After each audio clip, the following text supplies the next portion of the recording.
You see part of the road over there we came from, cars on it, but shooting from inside the van, so the picture's not going to be great here. Well, you can't see it now. It's all smoky out there and hazy, so hard to see.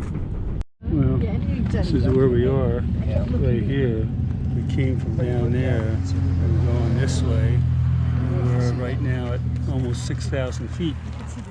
And sun, a little bit of sun coming out. We're so thankful. And out here where you can see, it's just all smoky, kind of cloudy, so you really can't see it. But normally this would be all beautiful green. You'd have these beautiful mountains and clear blue sky. Not today. Not today.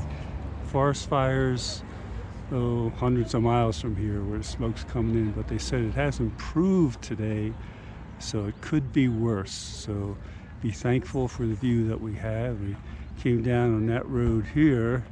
It's coming down here. We're parked over here.